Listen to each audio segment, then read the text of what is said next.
sesión del día de hoy, dado que es bastante corta.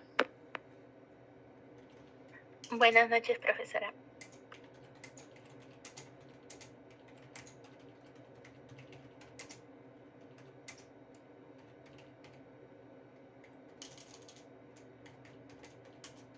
Hola, ¿me copian? Sí, ahorita sí, profe. Sí, profesora, la escuchamos. Perfecto, vamos a llamar a asistencia. No cargaron la sesión extraordinaria en la plataforma, así que voy a llevar el registro manual, ¿ok? Aburto Hurtado. Profesora, mi compañero está con descanso médico. Ya lo mandó a la ENA, también a la escuela, su descanso. Ok.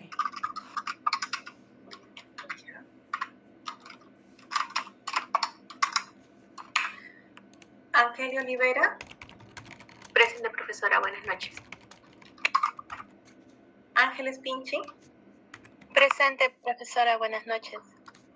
Aparicio Talledo. Buenas noches, profesora. Presente. Arias Berrocal. Disculpe, no me llamó profesora de lista. Aguirre. ¿Y por qué no te tengo? Déjame ver.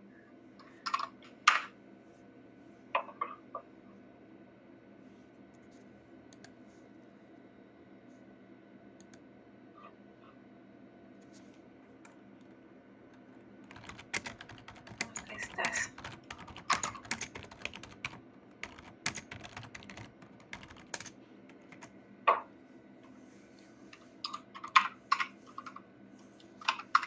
Ok, ahora sí te tengo, Marvin.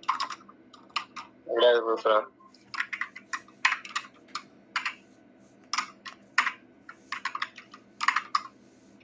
Nos quedamos con ya.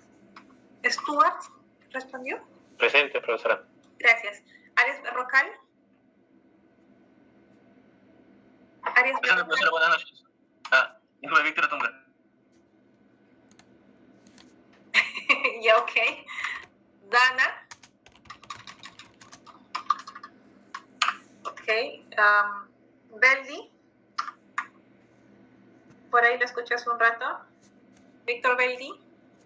Buen día, Cueva. Presente, profesora. Buenas noches. Calderón Ardilés. Presente, profesora. Buenas noches. ¿Qué tal? Presente. Calle Valdivia, Roberto. Profesora, buenas noches. Presente. Campos Serna, César. Buenas noches, profesora. Presente. ¿Qué tal? Caprizano Guatay. Profesora, presente. Buenas noches. Córdoba Cabello. Presente, profesora. Buenas noches. Espino Salazar. Buenas noches, profesora. Presente. Gutiérrez Vilca. Buenas noches, profesora. Presente. Juan Maní Suyo. Presente, profesora. Buenas noches. Lescano Castillo. Buenas noches, profesora. Presente. Mirano Ocaña. Presente, profesora. Buenas noches. Muñoz Valladolid. Presente, profesora. Buenas noches. Obato Portilla. Buenas noches, profesora. Presente. Pajuelo Aguirre. Presente, profesora. Buenas noches. Parodi Matallana. Parodi.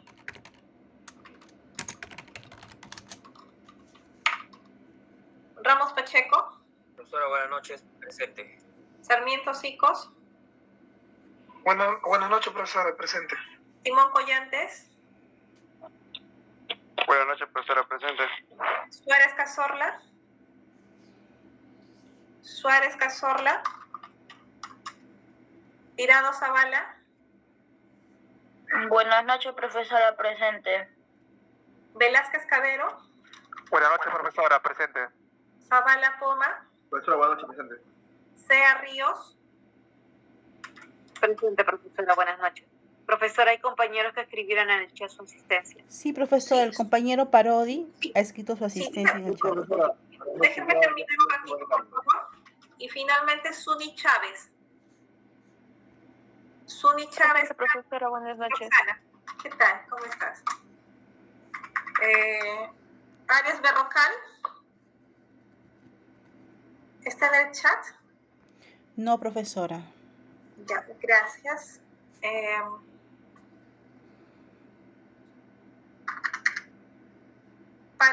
Tatiana? En el chat, profesora. Profesora, ¿me escucha?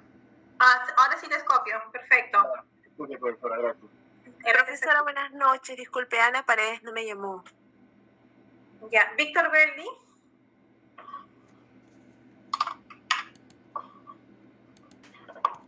Víctor Belli.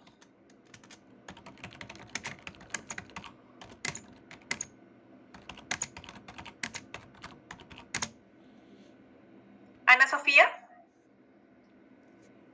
Sí, profesora. Ya.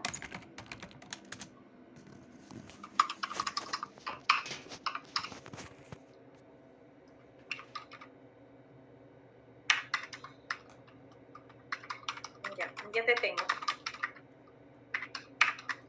Muchas gracias. Víctor Beldi.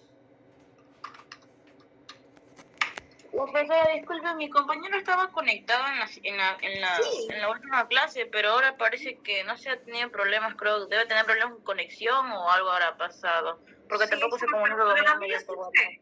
Sí lo escuché. ¿Sí? Suárez Cazorla está en el chat. Suárez Cazorla.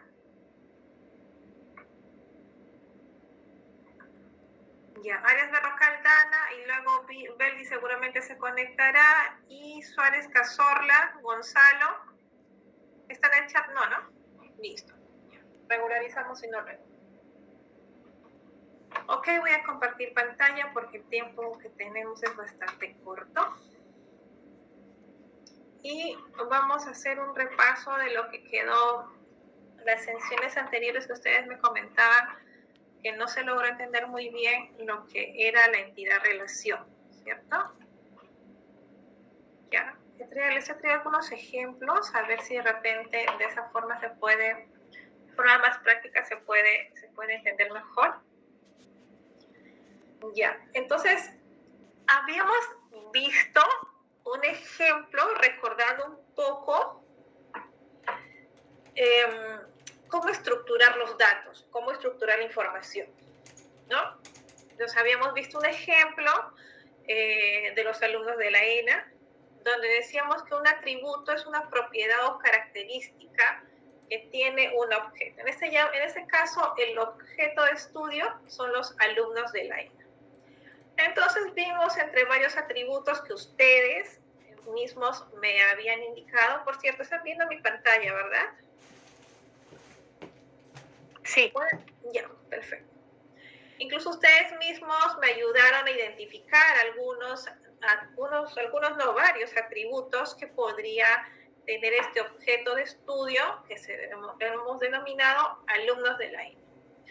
El ciclo al que pertenecen, la edad, la fecha de nacimiento, el sexo, experiencia laboral, su código, sus nombres, segundo nombre, apellidos, nacionalidad, un documento y número de identidad y un teléfono de contacto, ¿no? Adicionalmente, ¿qué más podríamos decir? Algo que me sirva, dirección, podría ser también, ¿no? Y así puedo ir identificando varios atributos de los alumnos de la ENA. Otro ejemplo que vimos fue con respecto a los documentos de archivo. Si los documentos de archivo son nuestro objeto de estudio, ¿qué atributos podemos identificar de los documentos de archivo? Atributos que sean propios, ¿no? de los documentos.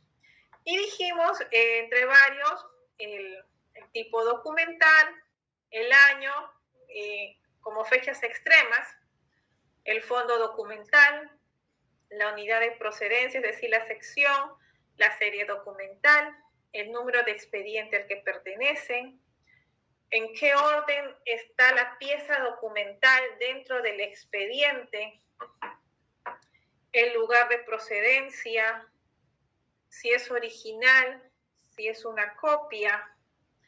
Podríamos decir algunos otros más. ¿Qué características o atributos más tiene este objeto documentos de archivo? A ver, ejemplos.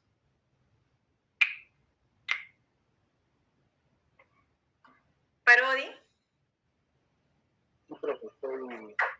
Atributos, ¿qué atributos nos podríamos, adicionales a los que están en pantalla podríamos identificar respecto a los documentos de archivo? Profesora, disculpe. Sí, te escucho. Ser el formato? ¿A qué te refieres con formato? Como en este caso son documentos físicos, en físico puede ser A4. Ya, está bien. O soporte podría ser justamente papel. Exacto. Podría ser microficha, podría ser cinta, podrían ser otros. ¿Ok? Otro ejemplo, otro compañero. Fecha de creación, si fuera digital. La fecha de creación, ¿correcto? Voy a volver a compartir. La fecha de creación o emisión en todo caso, ¿no? Que también se conoce como emisión. Otro ejemplo, más rápido. Otro compañero más. A ver, al azar. Víctor Atúncar. Víctor. Profesora, asunto podría ser. ¿Perdón? Asunto. Asunto. Claro. Y así podríamos ir identificando N atributos con respecto a este objeto. Ahora, para esto tenemos el diagrama entidad de relación que nos ayuda a identificar cuáles son las entidades, es decir, cuáles son esos objetos y cuáles son sus atributos y cómo se relacionan entre ellos. Entonces, un diagrama entidad-relación habíamos visto de que es un tipo de diagrama, ¿no? Es gráfico, que nos permite ilustrar estos objetos que en realidad se denominan, desde un punto de vista técnico, entidades. ¿Qué son las entidades, no? Son todas las, podríamos decir que son todas aquellas cosas que podrían ser personas, objetos, conceptos, transacciones, eventos, que pueden tener datos almacenados sobre estos, ¿no? Por ejemplo, clientes, estudiantes, productos, matrículas, documentos, transacciones, series documentales, tipos documentales. ¿Qué más podríamos tener? N tipo de entidades dependiendo de qué tipo de flujo, de qué proceso estemos hablando. Áreas, cursos, ¿no? Etcétera. ¿Qué más nos dice con respecto a la entidad-relación?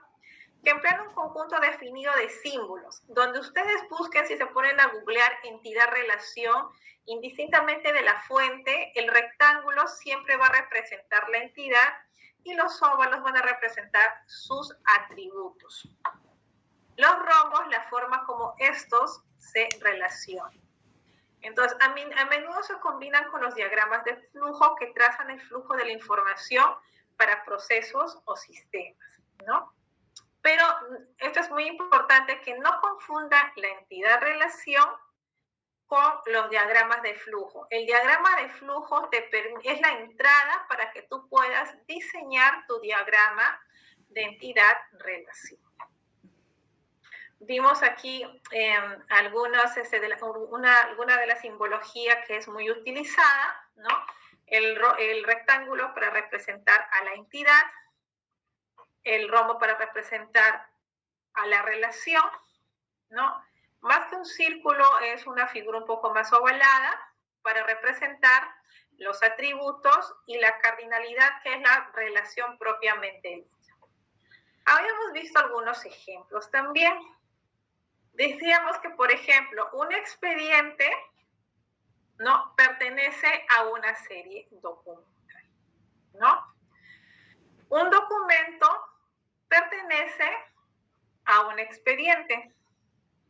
Un empleado solamente puede estar o trabajar o pertenecer a un área. Y sin embargo, un estudiante puede matricularse en varios cursos, ¿no? Que son ejemplos de cómo es que se utiliza la simbología de la relación o cardinalidad, ¿no? Un ejemplo más práctico podríamos tener acá. Con respecto a los estudiantes de la ENA, todos los ciclos, los estudiantes de la ENA se pueden matricular, se matriculan en uno o varios cursos, ¿no? Y un curso puede estar vinculado a varios estudiantes. Entonces, aquí más que todo hay una relación de muchos a muchos, porque un estudiante puede estar vinculado o matriculado en N cursos, y N cursos pueden estar, o un solo curso puede estar relacionado a varios estudiantes. Un conjunto de cursos conforman un programa. Si es que estuviéramos hablando de que nos matriculamos en un programa de tipo diplomado, ¿no? Entonces, un programa puede tener muchos cursos, pero un curso a su vez puede estar vinculado a varios programas. Lo mismo sucede con los docentes. Los docentes pueden estar o pueden dictar varios cursos, pero un curso solamente puede tener un docente, ¿no? En la realidad vamos a tener más tipos, más relaciones de este tipo, de muchos a muchos. Y aquí, cuando tenemos este tipo de, antes de pasar tipo de relaciones, como pueden observar, acá tenemos nuestra entidad estudiante y nuestra entidad curso. Como dice la teoría, esta entidad es un objeto entre el cual se puede tener datos almacenados. ¿Qué datos almacenados podemos tener con respecto a esta entidad estudiante? ¿Cuáles serían esos datos? Los que están vinculados a sus atributos. El código del estudiante, su nombre completo, ¿no? Su fecha de nacimiento, la dirección, teléfono, su correo. ¿Qué datos podemos almacenar con respecto a los cursos? El código del curso, el nombre del curso, el nivel, módulo, ciclo, horas, créditos de este curso. De forma aún más clara, como les mencionaba, cuando tenemos dos entidades que se relacionan de muchos a muchos, se suele decir que esta entidad explota. ¿A qué se refiere con que explota? Siempre que encontramos entidades así que tienen relación de N a M, de muchos a muchos, significa que acá en el medio hay otra entidad. ¿Cuál sería esa otra entidad? ¿Cómo explotaría esto? Explotaría de esta forma, ¿no? Tenemos nuestra entidad estudiante, nuestra entidad curso. Un estudiante puede matricularse en varios cursos y un curso puede estar vinculado a varias matrículas de estudiantes. Por ende, suele explotar en otra entidad que se llama matrículas. Como se pueden dar cuenta, la matrícula es un objeto más abstracto, ¿cierto? Sin embargo, se mapea como una entidad. ¿Y por qué se mapea como una entidad? Porque con respecto a la matrícula tenemos datos para almacenar con respecto a la matrícula. ¿Qué datos podemos almacenar en la matrícula? El ID curso y el ID estudiante, y una característica propia de la matrícula, aparte del ID del curso y del ID del estudiante, podría ser algo que sea propio de la matrícula. Si canceló, si pagó su matrícula. Exacto. El costo de este curso, de un curso que pagó el estudiante, ¿no? De esa forma. Entonces, cuando decimos que esta entidad puede tener datos almacenados, lo más familiarizado con que estamos normalmente en relación a la gestión de datos en nuestro día a día es a través del uso de Excel. Entonces, si ponemos un ejemplo de Excel, ¿cómo nos podría ayudar a entender qué es una entidad en una base de datos? Si tenemos nuestra entidad estudiante tiene estos atributos: ID de estudiante, nombre completo, fecha de nacimiento, dirección, teléfono y correo electrónico.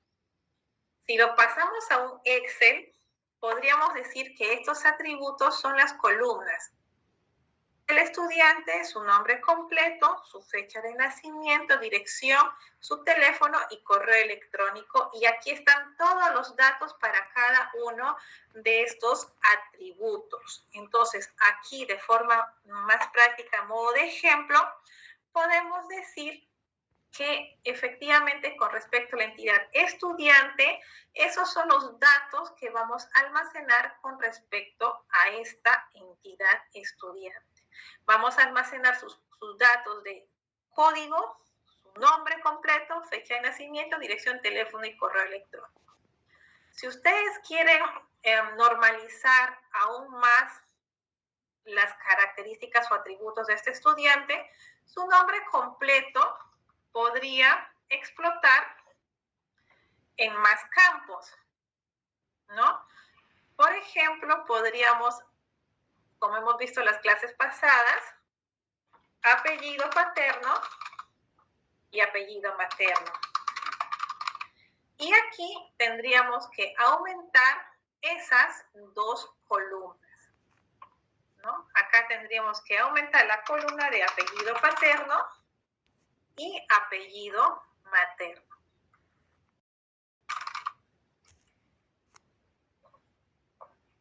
Eso ya está más vinculado a aspectos relacionados a la calidad del dato. ¿Por qué es importante tratar de explotar a este nivel de detalle? Porque si solamente lo mantenemos, ¿sí? Ay, no, perdón, le iba a decir porque pueden haber apellidos compuestos. Pueden haber apellidos compuestos, puede haber personas que solo tienen un apellido, ¿no?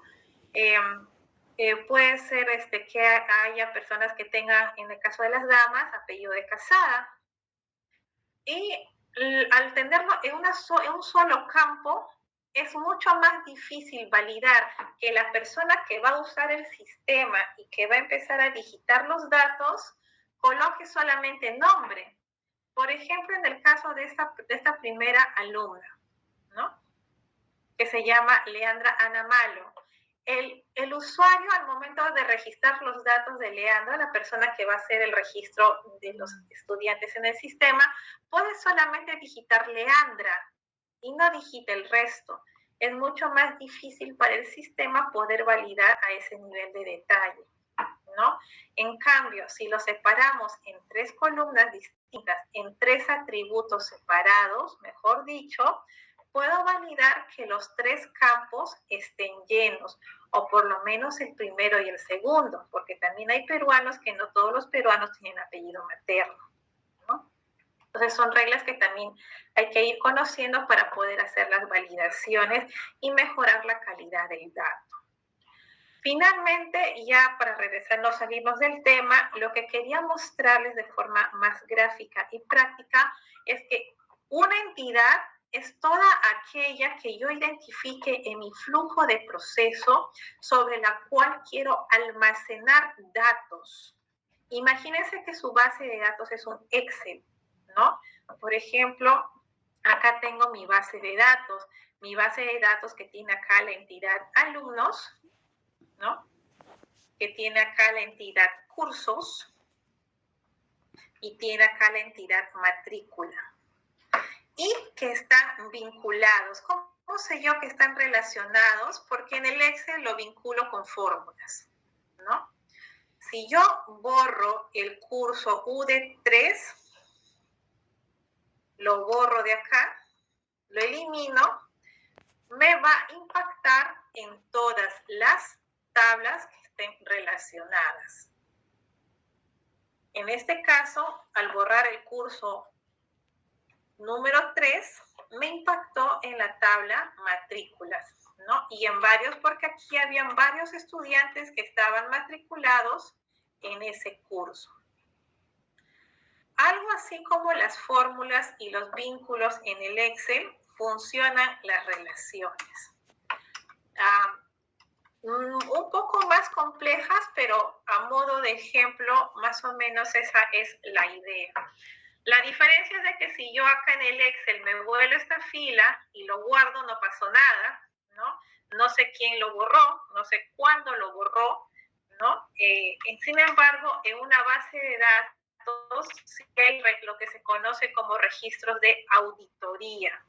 Y eso es lo que muchos usuarios piensan que porque no lo ves en el sistema, piensan que ya lo eliminaron completamente del sistema y ya no van a identificar las acciones de eliminación que han hecho. En una base de datos hay registros de auditoría. ¿Qué significa esto? Que toda acción, absolutamente toda acción que realizamos sobre la base de datos queda registrada. Si yo elimino un registro, elimino un documento, elimino una foto, elimino un dato, lo modifico, agrego, y hago cualquier transacción con respecto a un registro o a un dato, automáticamente se queda registrado. No solamente el hecho, sino quién lo hizo, cuándo lo hizo, a qué hora, a qué segundo, qué tablas se vieron afectadas, qué entidades se vieron afectadas. Entonces, a través de una auditoría informática es muy fácil determinar quién, qué, cuándo realizó tal o cual acción. ¿Sí? ¿Alguien levantó la mano? Sí, profesora, disculpe. En una consulta. Cuando dice esto se refiere, dijo base de datos no es igual al Excel, ¿no? O sea, si esto pasa en el Excel, no lo puedo detectar. Pero cuando dice base de datos, entonces es un software que contrata la entidad. ¿Una base de datos es como un software o algo? Sí. Recordemos en nuestra sesión de, me parece que es esta de acá. La base de datos, ¿no? Efectivamente es un sistema, es un software de gestión es un software que te permite gestionar los datos, ¿no? Desde una perspectiva general, una base de datos es una colección organizada de datos, ¿no? Desde una perspectiva general, una base de datos es una colección organizada de datos. Yo puedo tener datos organizados en Excel. Sí, es cierto, puedo tener bajo cierto orden y reglas, puedo tener organizados mis datos en Excel. Podríamos decir, entre comillas, que mi Excel es mi base de datos. Sin embargo, cuando ya hablamos de un sistema de gestión de base de datos, ya no estamos hablando de un Excel. Estamos hablando de un software o un conjunto de softwares que nos ayudan a recopilar y gestionar de forma más detallada y precisa nuestra información y nuestros datos, ¿no? O no solamente es un conjunto de software, mejor dicho. Ya habíamos visto algunos ejemplos de motores de base de datos, así también se le llama ese término, los DBMS, motores de base de datos. Habíamos visto algunos ejemplos, como por ejemplo el Oracle, que el Oracle es un DBMS, es un motor de base de datos, es un sistema de gestión de base de datos, el más utilizado a nivel mundial. Casi todas las entidades de la administración pública utilizan Oracle, ¿no? Otro bastante utilizado también en el sector público, y este gráfico es a nivel mundial, ¿no? Que también aplica para la realidad peruana y también aplica para el sector público peruano, es el MySQL. SQL Server, por ejemplo, Perú Compras utiliza SQL Server, me parece, ¿no? Profesora, disculpe, no lo está mostrando, ¿no? No, lo siento. Porque está en la PPT que dice diagrama entidad-relación. Oh, lo siento, pensé que lo estaban viendo. Gracias por avisarme. Ya, esta es la diapositiva que habíamos visto en la sesión, una de las sesiones de base de datos. ¿Ahora sí pueden ver el gráfico? Sí, de sistemas de gestión de base de datos. Perfecto. Les decía que Oracle es el motor de base de datos, el sistema de gestión de base de datos, DBMS en inglés, más utilizado a nivel mundial, ¿no? 31.5% de participación en todos los sectores. Luego viene el MySQL, SQL Server. Microsoft Access no es tanto un DBMS, ¿no? Pero sí es bastante potente y definitivamente mucho más potente que Excel. Y algunos vienen instalados con Word, ¿no? Si tienes Word, si tienes Excel, tienes PowerPoint, es muy probable que tengas el Access. Entonces, si quieren empezar ya a subir el nivel del Excel, una especie de nivel intermedio hacia el estudio de base de datos, pueden empezar muy bien con el Access, ¿no? Y a través del Access también podemos hacer no solamente la gestión de los datos, sino también podemos hacer formularios, ¿no? Incluso viene con plantillas para este fin. No necesitan matricularse ni gastar dinero para poder aprender Access porque hay bastante información en YouTube, hay muchísima información sobre cómo aprender Access en Internet, ¿no? Salvo que deseen contar con un certificado.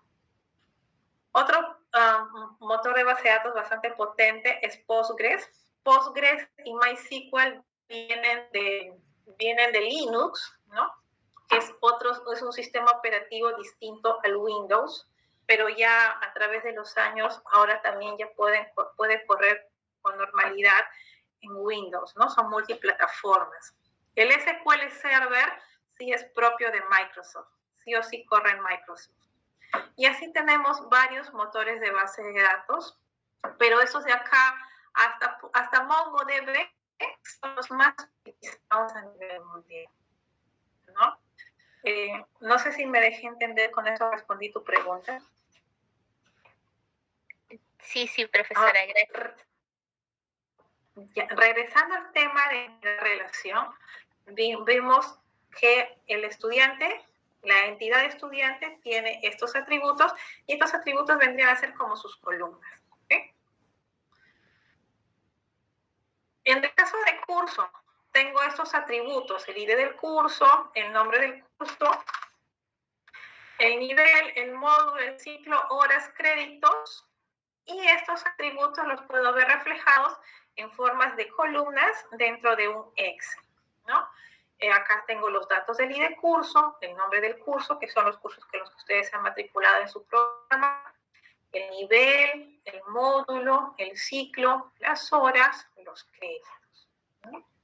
Ahora, eso es con respecto a los estudiantes y a los cursos. ¿Y cómo se vería el tema de matrícula? La entidad matrícula, con sus tres atributos, acá le voy a aumentar, que sería el costo, ¿no? Ahorita lo vamos a incluir, se vería de esta forma. En realidad, sino que lo puse de esta forma para que se pueda entender, porque en realidad lo que nosotros veríamos en la tabla solamente serían estas dos columnas, el ID curso y el ID estudiante, ¿no? De esta forma se almacenaría la información. El ID curso UD1, ¿dónde está? ¿Dónde lo puedo verificar? Acá en la tabla cursos. UD1 significa administración. Y el estudiante C002 sería la persona de severo grados Iglesias, ¿no? Sin embargo, les he pegado completo de esta forma para que se pueda identificar a qué datos específicamente se refiere. Pero en estricto, en la base de datos solamente se almacenaría estas dos columnas. Y a través de las relaciones, de estas relaciones, yo podría saber este ID curso, cuál es su nombre completo, y de este ID estudiante, cuál es su nombre completo, ¿no? Si me voy a mi Excel, en la tabla matrícula, no se vería estos dos, ¿no? Solamente se mostraría esta forma. Y si quiero saber las características, los demás atributos de estos ID, lo empiezo a formular. En el caso de Excel, utilizo fórmulas, ¿no? Pero en el caso de base de datos, utilizo código Transact SQL, ¿no? Que es el Transact SQL. Pero eso ya es que es otro tema, ¿no? Lo bonito de acá del Access es que es bastante similar, no es similar al Excel, no voy a decir eso, pero sí te ayuda a empezar a introducirte en el Transact SQL, ¿no? Y ya estamos hablando ya de un nivel un nivel bastante avanzado en gestión de datos, ¿no?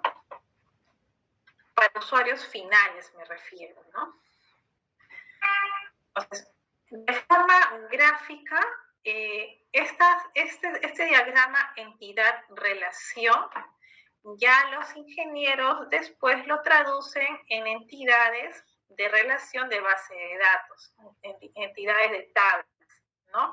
A las finales también estas entidades tienen el nombre de tablas, pero tablas cuando ya están diseñadas en la base de datos, ¿no? Acá tenemos nuestra tabla estudiantes, nuestra tabla matrículas y nuestra tabla programas. Solamente que en base de datos ya no se utiliza esta simbología de N o M, sino se utiliza un símbolo de infinito para decir que se refiere a muchos. Un estudiante puede tener muchas matrículas. Un programa puede estar vinculado a muchas matrículas. En este caso habíamos aumentado, uno de sus compañeros mencionó muy bien, un atributo adicional de la matrícula es el costo.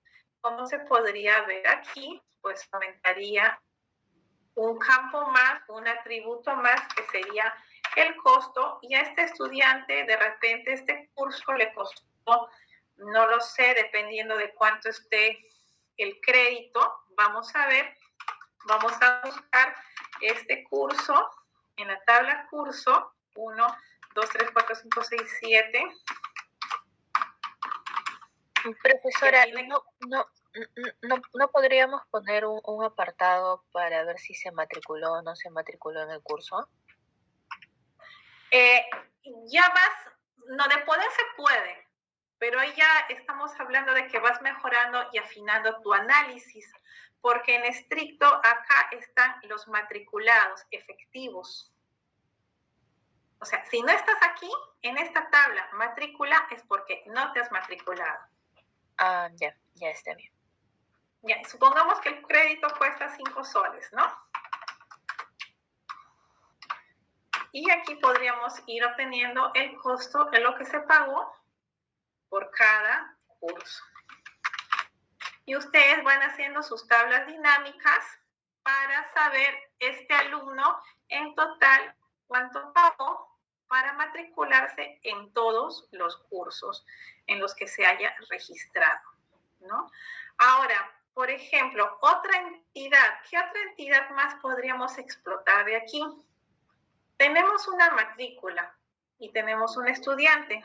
Los estudiantes se pueden retirar de una matrícula o también se pueden retirar de un curso matriculado, ¿no? Entonces sería un atributo más, como por ejemplo, se retirado, ¿no? Y aquí le vamos aumentando otro atributo más que es retirado, ¿no? Reserva, En este profesora, caso, también podría ser. ¿cómo? Reserva. Disculpa, no te copio muy bien.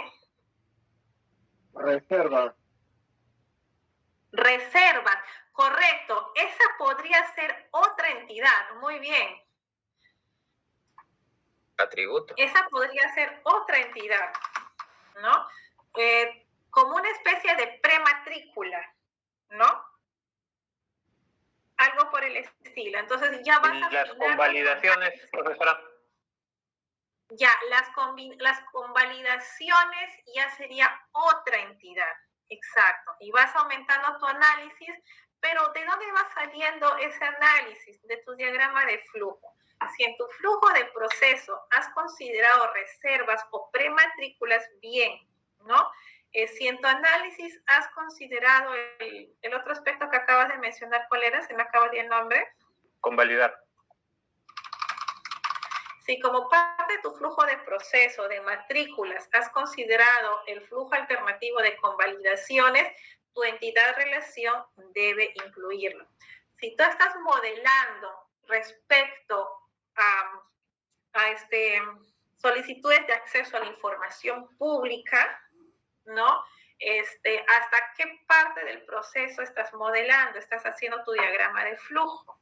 Solamente lo que yo como área respondo, o voy a modelar todas las respuestas de solicitudes de acceso a la información pública que entran a toda la entidad a través de todos sus órganos desconcentrados. Entonces, si es a través de todos los órganos desconcentrados a nivel institucional, yo voy a tener que considerar una entidad área u órgano o unidad orgánica, ¿no? Sin embargo, si solamente voy a modelar mis solicitudes de acceso a la información pública de las que mi área solita responde, es decir, de las 100 que entran, solamente 5 me corresponden a mí. Con respecto a esas 5 nada más voy a modelar, no tendría sentido crear una entidad área, porque si no, en esa entidad área, el único registro o el único dato que habría sería mi área, ¿no?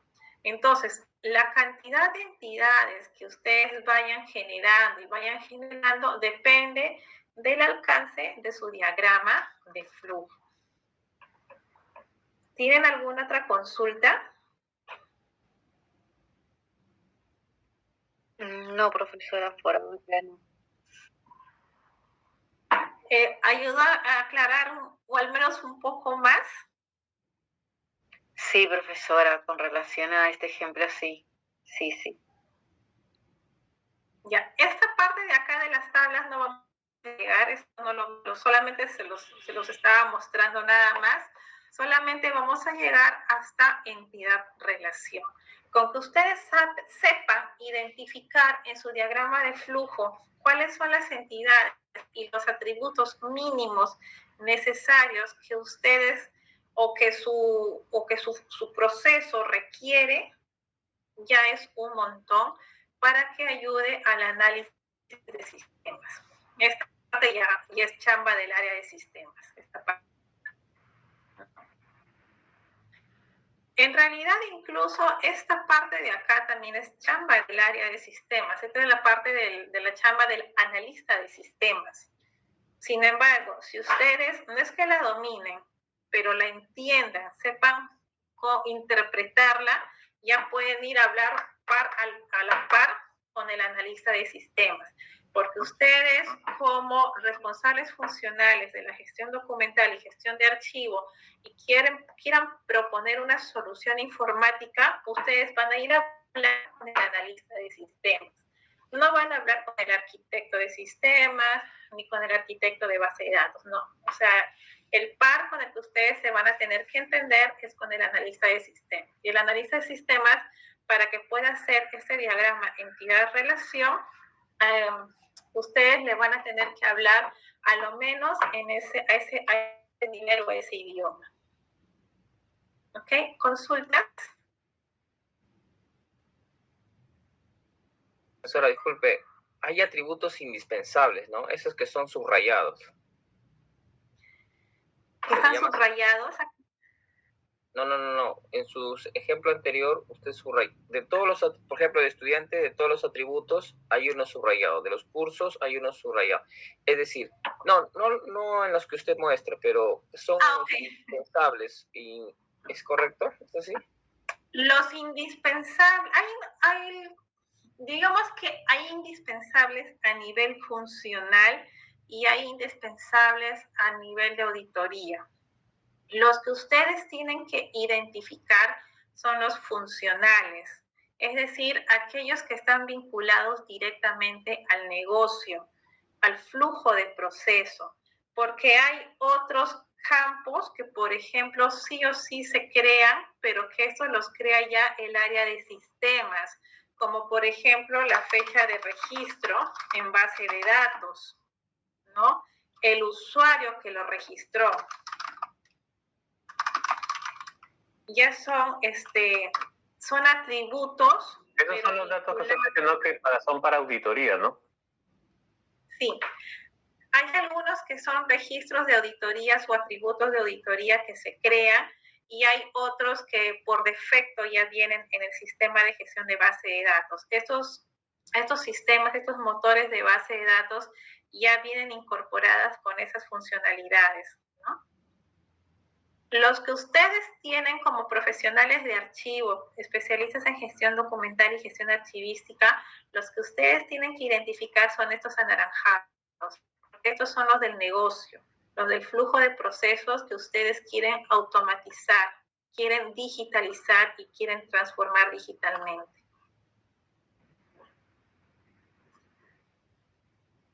¿Ok? ¿Alguna otra consulta adicional? Ya, ok, entonces cerramos el día de hoy. Ha sido un día bastante largo para todos, me imagino. Y el día de mañana, los que están pendientes, el grupo 1 y el grupo 6, no se vayan a olvidar. ¿Ok? Los primeros minutos. Profesora, disculpe. ¿Y mañana nos va a indicar cómo va a ser el parcial? Sí, mañana lo vemos porque mañana deberíamos estar cerrando. Profesora, disculpe, buenas noches. A mí no me ha remitido la nota de la segunda unidad. Sí, estoy en contacto con varios. Exactamente. No recuerdo ahorita. Yo le envié un correo ayer en la noche también. Yo le envié un mensaje mediante LinkedIn. Los los he visto, como 5 o 6 me han escrito. He estado bastante ocupada esta semana, voy a darme un tiempo para poder terminar de revisarlos y les estoy remitiendo la nota, pero hasta el momento de todo lo que he ido revisando, que lleva más del 50%, sí son notas muchísimo más satisfactorias, la verdad. Muy, muy, muy buenas. ¿Ok? Gracias. El viernes también, me imagino. ¿Cómo? El viernes también, me imagino. Por supuesto. Listo. Muchísimas gracias. Nos estamos conectando el día de mañana. Que tengan buenas noches. Gracias. Buenas noches, profesora. Gracias. Buenas noches, profesora. Muchas gracias.